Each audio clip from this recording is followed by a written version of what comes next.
Ladies and gentlemen, this is going to be the final Manchester United transfer video that you will see from me for a long time, probably until January, if we even do anything then, because the transfer deadline has come to an end and Manchester United have made their signings and have made their players leave. The players that was expected to leave did leave, and some of the players that came in were very well expected. However, this transfer window did not go according to plan for a lot of Manchester United fans and a lot of Manchester United people involved with transfers. So without further ado, this is going to be what I thought about the transfer window, the players coming in, the players leaving, and I'm going to give a grading at the end of the video. So if you like this, let's get it going.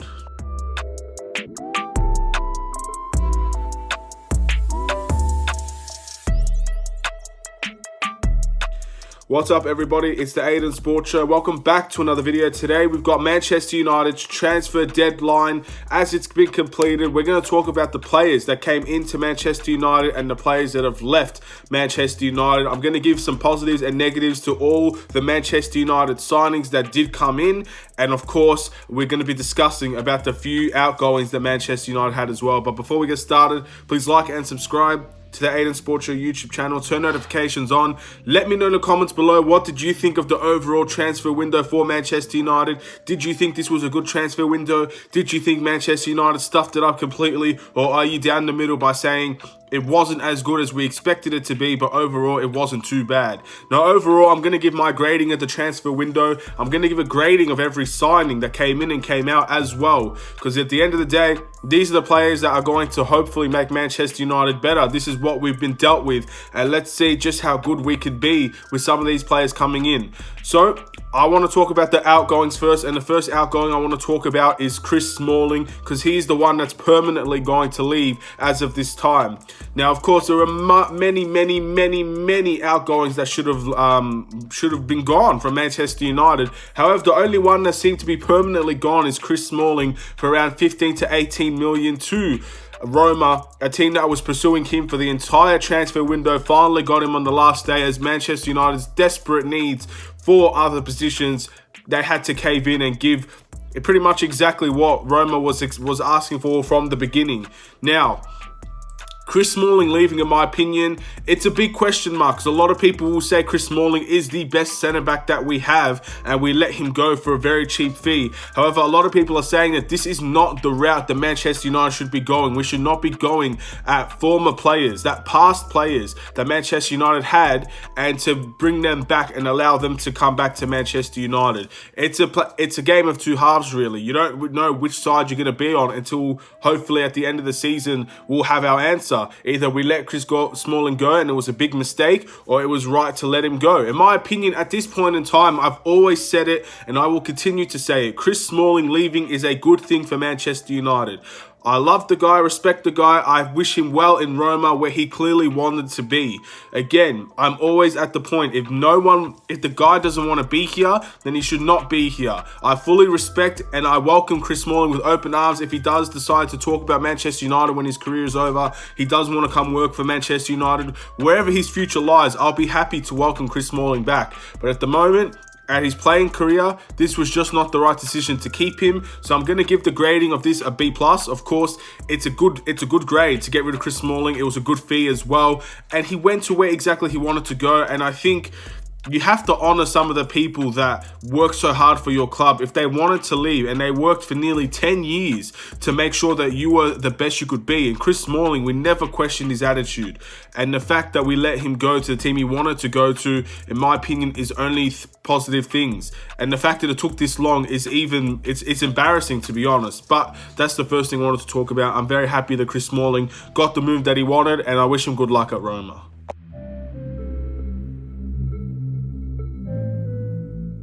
Now, obviously, people won't really remember this one because it's been so long ago since it's happened, but Alexis Sanchez, we actually got rid of Alexis Sanchez permanently to Inter Milan.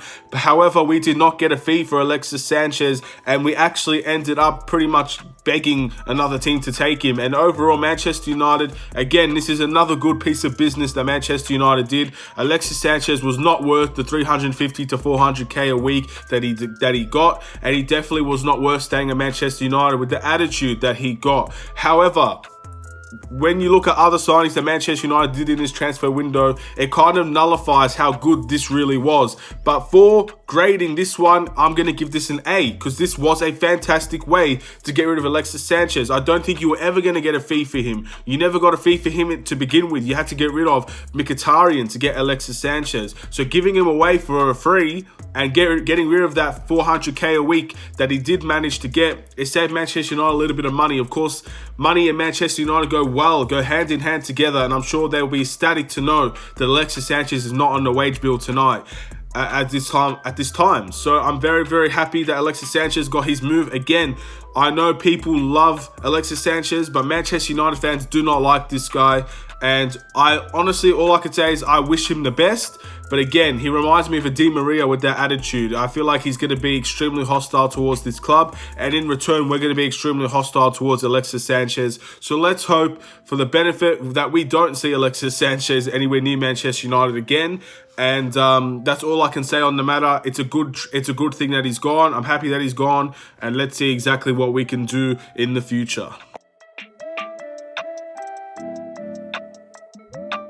Andreas Pereira is another one that left Manchester United. He is on loan to Lazio with an option to buy for 27 million. Now, I'm not going to go back on my word. I wish we could have sold Andreas Pereira this transfer window. But of course, with the wages that we give, as well as the opportunities that these guys have, lack thereof, it was going to be very hard to get rid of Andreas Pereira from Manchester United. So the loan move with the option to buy is the best case scenario. And we're going to have to rely on Andreas Pereira to have a good season in Lazio. I think it's well and truly safe to say Andreas Pereira doesn't want to be here either. He's already complained numerous times about his game time at Manchester United, and his future at the moment is uncertain. So therefore, bringing him back to Manchester United is probably not the best solution. The loan move was good. Hopefully he performs well at Lazio, and hopefully they're willing to spend 27 million on Andreas Pereira, which will be a good buy for them, and obviously would be a good sell for us. I think it's the perfect plan, and hopefully it'll be able to work out. Again, Andreas Pereira is someone I rated very highly a few years ago, as did many of you guys. So at the end of the day, I'm not going to wish this guy a bad career or anything. I hope he does extremely well, and I hope he's able to revive and rebuild his career from the ground up in other leagues, in other teams, and hopefully he could do very well and improve other teams down the line. That's all I can say about Andreas Pereira. I wish him nothing but the best.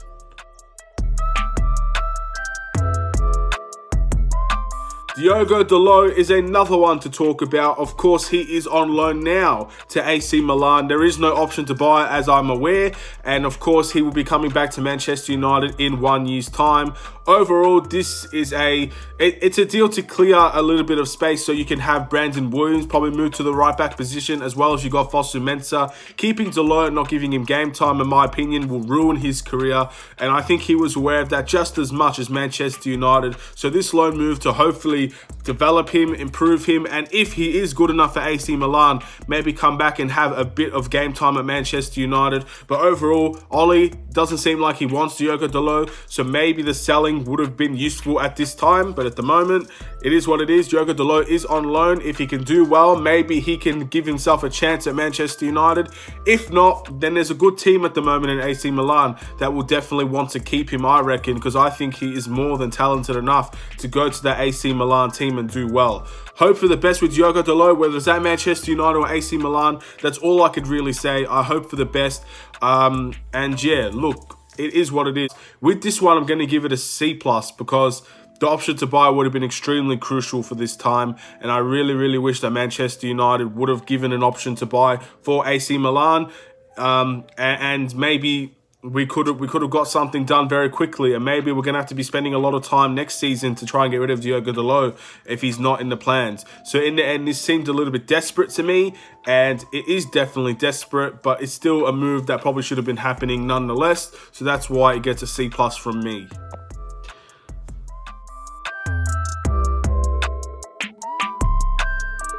Now it's time to talk about the ins of Manchester United, and we're going to kick things off with Pellistri, the Uruguayan very young winger that is expected to become one of the first team players for Manchester United. He is a right winger, 18 years of age. If you look at Wikipedia, it's only seen that his stats are not that great, with 30 appearances and 1 goal to his name. Now, of course, If you were going to ask me, do I know this guy? I have to be honest, I don't know much about this guy. We spent $7.1 million for him. We paid his release clause. He's expected to come straight into the team. Probably not start, but definitely be a rotational player. At the end of the day, this isn't Jadon Sancho. I mean, everybody wanted Jadon Sancho. Hell, I saw people wanting Dembele by the time the window closed, and we didn't get either of those guys. So Manchester United had to settle for very young, unknown talents to try and see if they could build their way to Manchester United, and hopefully they could work out for the best. Now, Manchester United are known for doing these deals, known for signing very young talents and putting them in the youth academy. However, this is not going to be one of those deals, it looks like. It looks like we're really going to push this guy towards the first team. Now, overall, this is going to be a question of, is he going to be ready for Manchester United? Is he going to be ready to take hold of that right wing position alongside Mason Greenwood, who's probably still going to be starting? Is he going to be ready enough? Because at the end of the day, Dan James, we all thought was ready at the start of the season.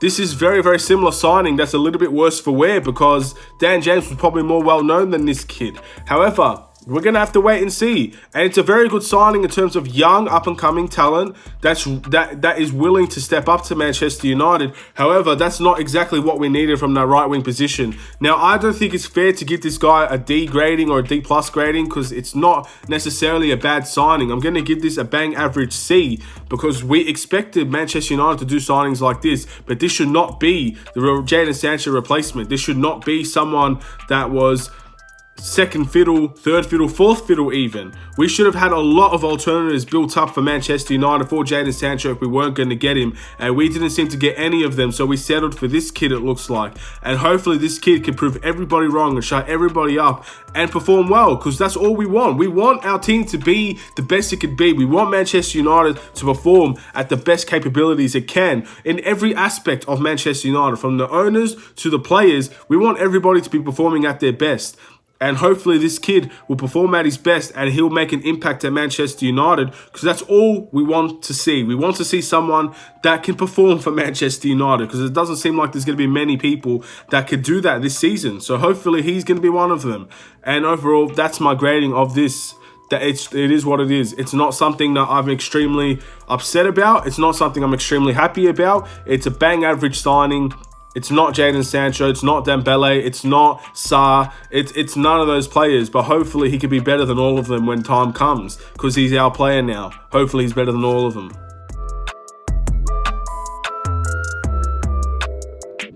Next up is Ahmed Traore from Atalanta. Now, this kid, again, is a very young and up-and-coming winger. This guy's been touted as one of the best young talent that could be offered in the world of football. People call him the next Messi. People call him these types of incredible things. Now, of course, when you look at the stats, I believe he's played less than half an hour of professional football. If you look at the stats, he's only has one goal. If you look at the stats, Manchester United have woefully overpaid for this player with 25 to 30 million plus add-ons. So in the end, this guy is well touted, and maybe we had to spend over the odds, but this guy was going to go on loan to Parma, it looks like, for a for a year and come back to Atalanta. Instead, now he's going to Manchester United for 25 plus million on a permanent deal, and he's not coming until January. So at the end of the day, this deal, in my opinion, is a D+.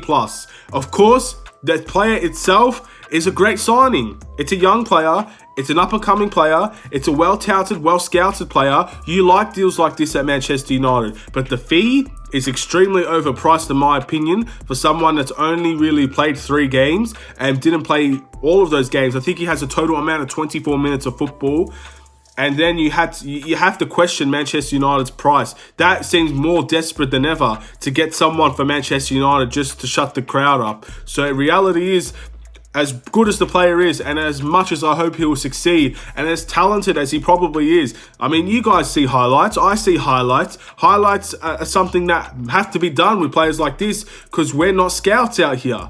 But he looks like a good player, and I hope he could do well. He looks more of the threat for the right wing position than Pellistri, to be honest. But Manchester United will have to wait until January. That's a very, very bad thing as well. The fact that we have to wait for a player to come in to make us better, it's not great, is it? And it's not his fault. That's no one's fault, really. It's the work permit. So reality is, this signing is bad because of the price and because of how late we left it, and also because this isn't Jadon Sancho again.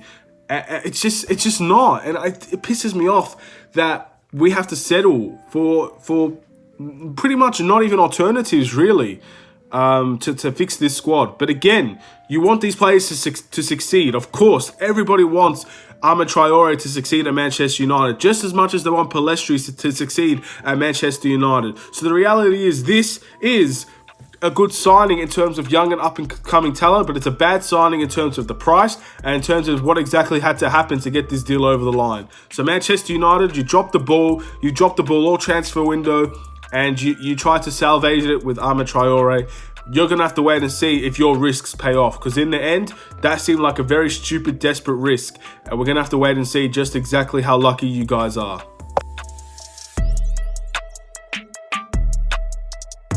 Obviously, it's safe to say that Donny van de Beek is a Manchester United player. The guy has been playing for Manchester United. The guy has been for Manchester United for a couple months now, realistically, or at least a month.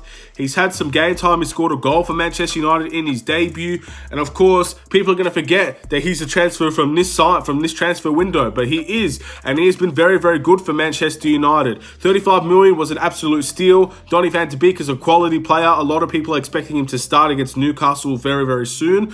Because of how poor our midfield has been, Donny van de Beek has not really given an opportunity to start with this team, and maybe if he gets that opportunity, he'll take it and run, and he will perform to a very good level. Because it seems like Donny van de Beek is probably the most fit player on our team, and is probably the most capable in terms of creating something alongside Bruno Fernandes. So reality is, Donny van de Beek has been a tremendous signing, and that grading, of course, is going to be an A, because it was a great signing for the price, and it was in a position that I think we were looking at besides Jack Grealish. Donny van de Beek was next up on the list. A lot of people rate Donny van de Beek over Jack Grealish. I'm pretty much 50-50 on that one. I can't tell you yes or no, but so far he's looked like a good player at Manchester United, and hopefully he gets more opportunities here. It's a great signing for the price. Probably the best, in my opinion, the best piece of business Manchester United did this transfer window was Donny van de Beek. So congratulations to Manchester United for that one, but it doesn't excuse the other players that are coming, man. We've got a lot of things to talk about still.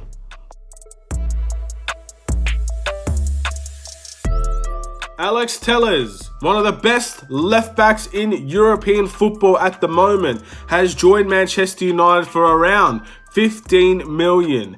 Very, very, very good signing in my opinion. He will bring competition to Luke Shaw and the left back position. He will bring an attacking presence to the left back position. He is obviously a very, very good free kick taker. He's a good penalty taker, and overall a good set piece taker for Manchester United. He can take corners. He could do a lot for us, but overall we are looking to bring some attacking flair to the fullback positions that we so far have not yet have. I mean, Luke Shaw tries his best to do it, but he just hasn't lived up to an attacking fullback name. Aaron Wan-Bissaka just simply can't do it at the moment. He's going to have to take years for him to develop that side of his game, in my opinion. And overall, the best attacking fullback we had was Delo, who is on loan at the moment. So Alex Telles is going to come in and hopefully do a very good job for Manchester United. The guy is 27 years old, I believe, pretty much moving towards 28. He's very, very experienced for someone of his age from Porto. Porto's a decent team, and obviously he's looking to make the step up. He's even said in his interviews he feels the best he's ever felt in his life. This is the perfect time for Manchester United to acquire a left back like him. We've been looking for a left back for many, many years, and that's why I do think Alex Telles was priority over a centre back, is because for so many years we were looking for left backs. Literally, how many times were we linked to Marcelo, Alexandro, Mendy? So many left backs we were linked to. Reguilon, we were linked to so many left backs, and we finally seem to have gotten one for a very good price as well. This deal is an A, but just because this deal is an A does not mean that Manchester United had a good transfer window. I'm going to keep on saying it every single time. There is so much that Manchester United did wrong here. But of course, Alex Telles is not one of them. So congratulations to Alex Telles. Hopefully, you do well at Manchester United. I think a lot of people are very excited to see you play for us. I think it's very sad that the fan base has turned on Manchester United, and Alex Telles is here. I don't want... this is the message I have to get clear. Everybody's going to unfollow Manchester United. Everyone's going to unfollow MUTV and unsubscribe. But that is not because it's not Alex Telles' fault. That's the message I'm trying to get across. Because in the end, I fully agree that you should be unfollowing Manchester United, unsubscribing from MUTV, all of these things to try and get the message across of how badly they stuffed it up. But Alex Telles is a great signing, and Manchester United got it right there. And I just wanted to get that out there. So if anybody thinks that it's Alex Telles' fault that we're unsubscribing from Manchester United, it's not. If Alex Telles somehow watches this video, it's not his fault. It will never be his fault. We're actually very excited to see him. And let's see how that goes. Hopefully he can play and maybe even start a few games in the future.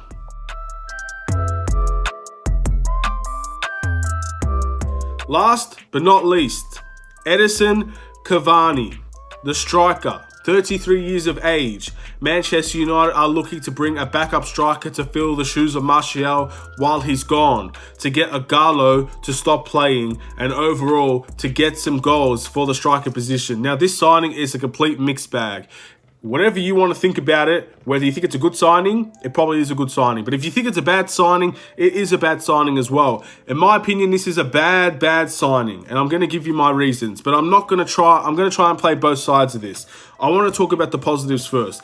Edinson Cavani is better than Gallo. That's the first positive. He's better than Gallo. He will score goals for Manchester United. He will work extremely hard.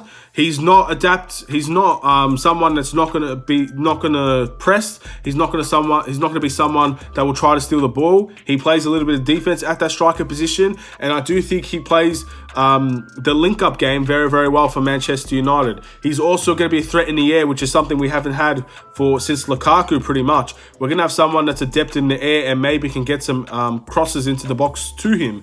And overall, he's a good poacher. He's a very good poacher. He is someone that will be at the right place at the right time to score a goal, whether it's wide open or it's a good shot on goal. We're going to see that from Edinson Cavani.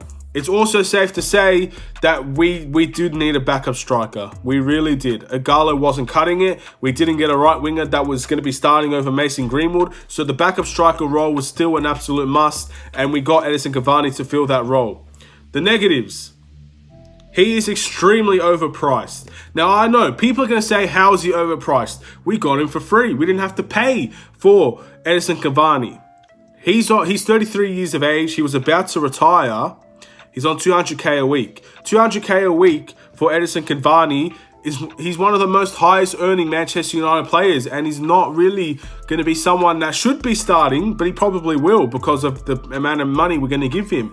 Not only that, he's up there in age, man. He's up there in age. And 200k a week for a 33-year-old, I mean, that's Manchester United's going rate. So I can't say it's bad in terms of what Manchester United offer, because Manchester United offered a lot of dumb deals. So I can't say that this is anything new for us. Of course he's getting 200k a week. It's Manchester United. We've done this to everybody. But it is dumb. It's dumb in the whole wider world of football. 200k a week for Cavani is dumb. What sets it off is that we pay 10 million fees for an agent. If you could find one player that we got for free, that we pay 10 million to their agent to, then I will change my mind and say this is a good signing. But reality is, giving 10 million to an agent when we were looking to get Telles. We didn't get Telles before Cavani. Just realize we got Cavani first. We were waiting for Telles. We were waiting for either Sancho or Dembele. We were waiting for Sarr, some players that were decent, hefty prices. And we were going to give 10 million to an agent. That is very, very, very, very ridiculous. Extremely ridiculous. And to top it off, he's wearing a number 7 shirt for Manchester United. I mean, you could cry. You could actually cry to have Edinson Cavani wearing your number 7 shirt. Now, I like Edinson Cavani. I do like Edinson Cavani. I think he will be good for Manchester United. I think he brings something that we don't have. We don't have an out-and-out striker that's going to stay in the box and finish chances. We don't have that. Martial can do it, but sometimes you see Martial's weaknesses. He's not always in the box. Sometimes he's very deep behind, or sometimes he moves to the wing. We know Martial's weaknesses. Martial is still, in my opinion, the main man up front. He should not get dropped. He should not get moved. But reality is that Edinson Cavani will bring a little bit more structure to that striker role. And they're both different players. But the fact that he's going to wear a number 7 shirt, tell me this. Who would you rather have them wearing the number 7 shirt? Rashford or Cavani? Martial or Cavani? Greenwood or Cavani? Because if you answer Cavani, I don't know what Manchester United side you plan on watching in a few years' time. Because Cavani's going to be gone. He should not be wearing the number 7 shirt. The number 7 shirt should be here for years to come. That's what we wanted with Alexis Sanchez. And that's why we didn't get anybody to wear the number 7 shirt afterwards. In my opinion, you give that number 7 shirt to Mason Greenwood or to Marcus Rashford. Someone that has been here, that knows the team and that's kind of earned their role. And maybe has the capability of being here for 10, 20 years. And do something for Manchester United. But we just don't have that. We don't have that. And Cavani's not that. So, yeah, look, this signing, in my opinion, it's a D. It's a D. It's not a great signing. It's a desperate signing.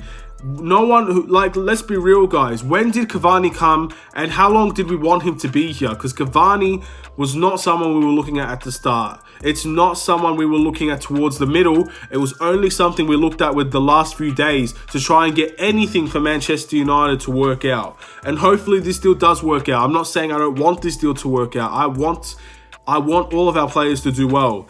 And of course, now that they're here, let's see where things go. But realistically, this is not a great signing. It just isn't.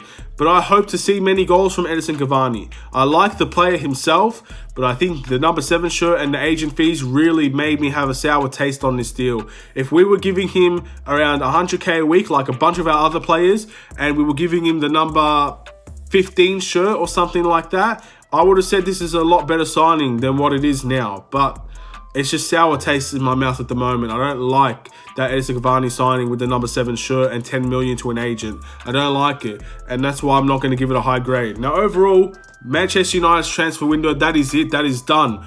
What do I grade this transfer window? To be honest, it's a big fat D-. It's terrible. Because we were linked to so many players. So many players we were linked to. We were linked to Thiago, we didn't get him. We were linked to the likes of Jack Grealish, we didn't get him. We were linked to Jadon Sancho. We're waiting for 3 months to try and get Jadon Sancho. And yet, the last day, all of a sudden, all these stories come out saying that he was not coming. The last day, you couldn't tell us this 2 months in advance or even a month in advance. No, you had to wait to the last day. It's stupid business, man. It's stupid business that gets in the way of actually giving a good transfer window to Manchester United. We didn't get Jadon Sancho. We were begging a player that didn't want to come here to come, in Dembele, and even he turned us down in the end. And it's just terrible. It is terrible. It's not a good look for Manchester United. We have done one of the worst transfer windows, in my opinion, of Manchester United's history. And that includes not getting anybody in January. Overall, this transfer window has been one of the worst in history. So, that's all I could say on the matter. It's been dreadful. And Manchester United, once again, have become the laughing stock at the Premier League, the laughing stock of world football. And we've obviously been the laughing stock on the pitch because of our last game against Spurs. So reality is, Manchester United have once again let the fans down. And of course, it's going to keep on happening. And until change happens, everywhere. Don't just look at, as much as the owners are to blame, it's everywhere. It's everywhere in this club. Change needs to happen. And that includes the owners, that includes the coach, that includes Ed, that includes the players. All of them. There needs to be change here. And let's see exactly what Manchester United can do. Now all we have to do is pray that we've picked up our performances over Tottenham. We saw what we did against Tottenham. We saw how bad we were and we improved. That's all I could pray for. I pray that Edinson Cavani comes in and is absolutely lethal and makes his claim as a good signing. I have to pray that Ahmed Traore or Pellistri is going to be a good enough right winger. I have to pray that Alex Telles can get some crosses into the box and become a good attacking and defending left back. I have to pray for these things. So none of them are guaranteed. And maybe Manchester United might scrape top 4 once again. But it's unlikely at the moment. It is unlikely because every single other team has done better than us in terms of the transfer. So we're going to have to make sure we have another miracle season to get us exactly where we want to be, which is obviously top 4. And if not, there's obviously signs. Pochettino might be coming in for Manchester United. Ole might end up having to leave. It's not a good situation, and it still makes me sad thinking about it. But overall, all I could do is pray and hope that we get to the places we want to go and improve. That's all I could be. That's all I could say. All it is hope now. And once the hope dies, then this club and this season will die with it. That's all I could say. Thank you guys for watching. Please like and subscribe if you're new. Let me know what you think about this video. Again, it's not a happy ongoing video. It's kind of simmered down to a pretty depressing video. I'm not going to lie to you. But with that being said, man, it's not like they've given me anything to be really excited about. I'm extremely excited about Alex Telles, but that's pretty much it at the moment. And let's hope this team does well. That's it. That's all I can say. Have a wonderful day. Take care and peace.